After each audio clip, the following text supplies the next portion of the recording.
Kanina nga pong 4:10 p.m. ay naglandfall na sa may Gubat, Sorsogon itong si Bagyong Ramil at posible nga po habang tinatahak ang Bicol Region, posible po itong may bahagyang paghina.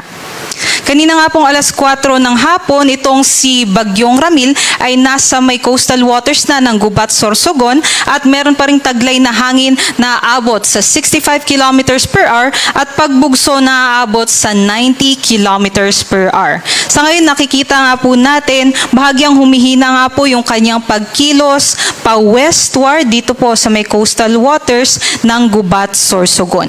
At kung mapapansin nga po natin, malawak nga po yung mga kaulapan o mga cloud system na associated dito po sa Bagyong Ramil, kaya kahit wala po tayong mga nakataas na wind signal o kahit wala po tayong nakataas na weather advisory sa ating mga lugar, posible pa rin po tayong makaranas ng makulimlim na panahon.